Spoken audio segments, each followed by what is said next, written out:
Welcome to my funeral. I'm all dressed for the occasion. As you can tell, I'm doing an all black emo vibe because I'm one of the most emo people on the whole entire earth. I cry about everything and everyone, and I'm so sensitive, and so I've had to feel my emotions to the most intense degree someone can, because if I don't, my life spirals. I cannot be able to function in this world if I don't process my emotions, which is why I've had to become so emotionally intelligent. It wasn't by choice, it was by force. Like, if I didn't figure something out, I was gonna be suffering for my life. So this is how you purge the darkness. I'm also gonna make a separate video about how to actually heal your wounds and be able to transmute energy from negative to positive, which I'm so excited about, but we need to start with the basics because if I put all of it together, it would be like a 5-hour video. Basics of emotions. What are emotions?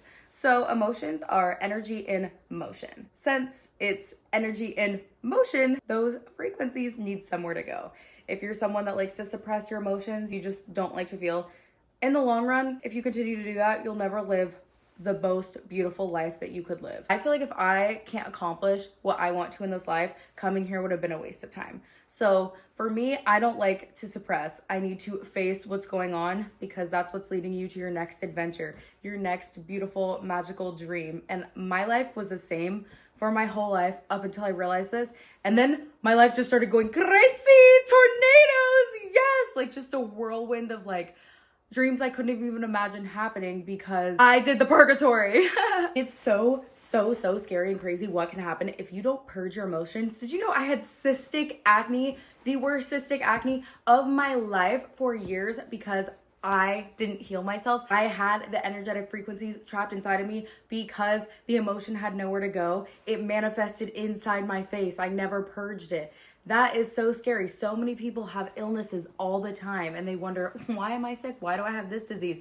It is repressed trauma from generations and generations and generations of these fear-based beliefs that are just like literally destroying us from the inside out. It's annoying that no one did this before you, but it's your time to like purge out the darkness because there is light on the other side. You can be in heaven on earth at the exact same time because I've done it. It's just a frequency of being. It's just a state of mind. You can get there. It's the most indescribable feeling on the planet. I'm not saying this to flex, but just like to motivate you. The last 3 days, I've been waking up just scream crying because I'm so happy. I can't believe it because I reached the top frequency of emotions on earth. I want to put a picture of the emotional frequency chart. So at the bottom is like shame, rejection, it's feeling terrible, and then at the very top is unconditional love, enlightenment. There's all these other feelings at the top. Emotions are triggered from thoughts. Thoughts come from beliefs. So whatever belief you have about the world is where your thoughts are coming from. You can actually have beliefs that other people have instilled into you that you didn't even necessarily believe from the get-go, but the world projected onto you from what they thought, and then you have this belief in turn about you.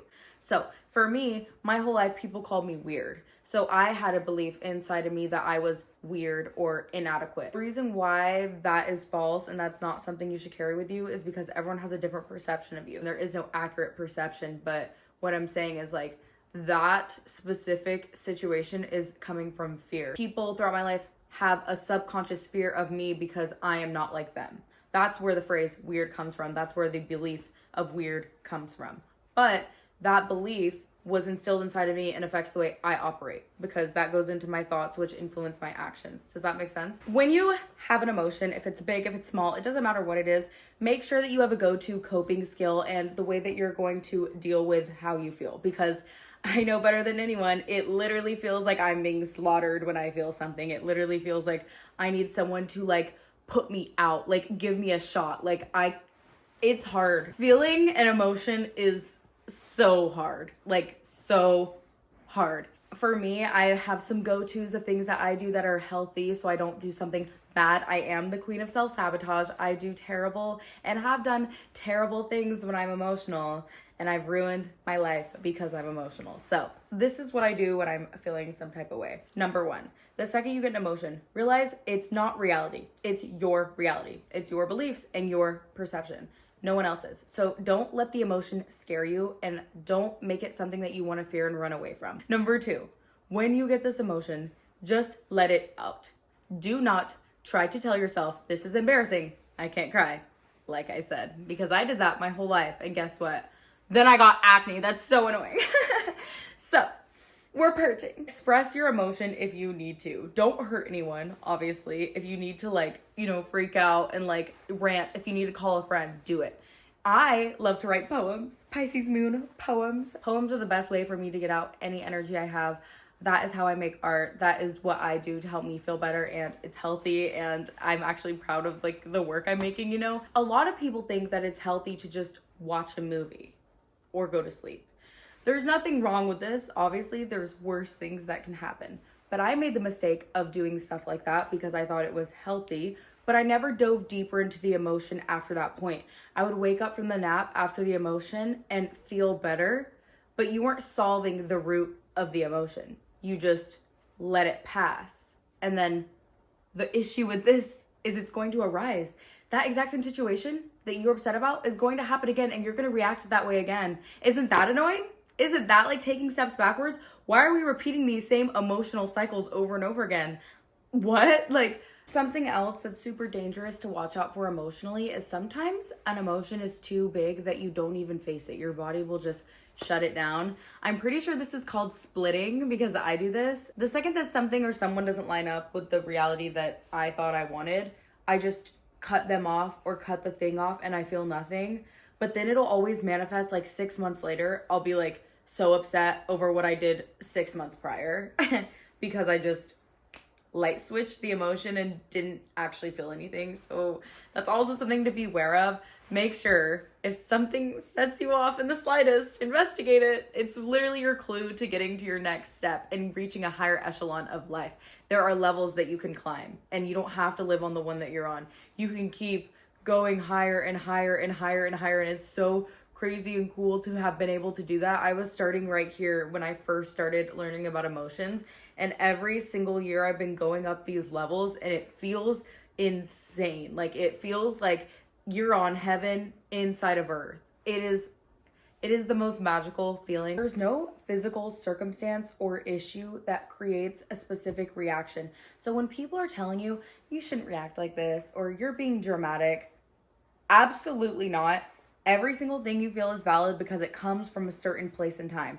I was always told my problems are so shallow and meaningless, and that hurt me so bad because my reactions are really, really, really intense and crazy to things that are so minor and not a big deal to other people. And it's always just made me feel so much guilt inside for feeling so intensely, which is another reason why I continued to suffer, because I was like, you don't have a right to be upset over something so stupid. There's people dying, and it's like, okay, yes, there are people dying, but it's all perception. Some people don't view dying as a bad thing. Some people don't view certain circumstances as bad like you think it is. You know what I'm saying? So first of all, do not compare your problems or your emotional reactions to anyone or anything. I'm going to start with a really shallow example just to tell you how bad some wounds can be inside of you that trigger such intense emotional reactions, so you don't feel crazy, because I felt crazy. I got a speeding ticket, and it was my fault. Obviously, I was speeding. I was not paying attention. Like,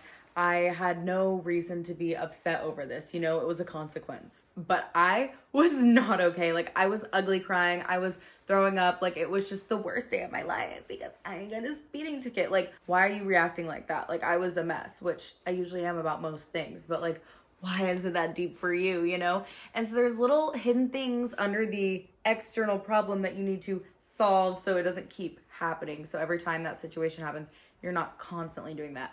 So for me, I have authority issues, obviously. It wasn't just about the money I lost, because that was a big thing. Obviously, I was upset about the money, but why was I that upset about the money? Why do I have such a strong attachment to money? You know what I'm saying? It's not just the fact that you lost money. It's like, why do you feel like you have to hold on to that so tightly? I felt like my freedom was being taken away because I had to appear in court. And all of those things were very triggering. So you can tell I have issues with freedom and authority and lack of money, or lack of resource, I guess you could say. That's the root of the issue. Now you need to go in and figure out, okay, what times in childhood or in your life did you feel like your freedom was being taken away, or that an authority had too much power over you? Or what was a time that you felt like you had lack of resources, you know? And then you go back and you figure out where those memories were. And then when you're triggered again, you can consciously say, oh, I'm actually upset because of a belief I had back in the day. But in my current life now, I'm okay. I don't need to react like this to this feeling. The shallowest of problems are rooted in the depths of the ocean, literally. Healing yourself is another big process that just takes time and patience and effort, but knowing where it came from will allow you to be able to move through it more gracefully without allowing it to alter your perception of life, alter the decisions you make. Because literally, when you have an emotion, just pretend like you're drunk. Like, just pretend that you're completely intoxicated, because like, you should not be making decisions when you're feeling any type of way, not even happiness. So many people think that happiness is like a good emotion, but it's not, because I cannot tell you how many questionable things I've done when I'm happy. Like, being happy is not always a good thing. I flipped my car when I was happy, so don't do that. Don't do that. Once you start purging out all those negative frequencies, you can start receiving the positive ones. And it's crazy. It's crazy. There's no comparable feeling to that, because once you can start identifying where everything's going and where it's coming from, you don't have to like react from every situation, and people and things and places don't have control over your stability. It's so cool. Water off a duck's back vibes. Like, you're not going to be tripping about it anymore. Think of a belief like a table. The top part is a belief, and then there's all these legs that are supporting evidence. You have to have enough supporting evidence to support a belief. So you may choose to believe one thing over something else because there's more evidence to support this claim. But that's just your perception of how much evidence you've had to support that. You have to be really careful with the information you're unconsciously taking in. You might start creating beliefs that don't serve you because other people have validated it, when in reality, sometimes you validate suffering, which is scary. Ask yourself, like, do your values actually serve you in your life? Is that something that's lining up? Because if your values aren't serving you, your emotions and your thoughts and nothing else will. So it's really important to be able to go back in time, break down the beliefs, do the hard, gross inner work that you don't want to do, have a Pisces moon purgatory, literally. The thing is this process literally feels like death. This process feels like you're killing yourself because you're killing a version of yourself that no longer exists. It's so hard for human beings to do this because we self-identify so much with who we are, and who we are is made up of our beliefs. Our personality is made up of our beliefs, and we're so attached to our beliefs because without them, we wouldn't be anything. And so you have to remind yourself that it is a painful process. It's not going to be easy. It's literally the death of who you used to be. That is so hard and scary and painful, especially thinking you were doing something right your whole life and to figure out it was wrong, to figure out you were hurting people. That is really hard for a human being to handle. So don't be hard on yourself, but realize it's vital for you to be breaking down these beliefs so you can now be in emotional control of your whole life.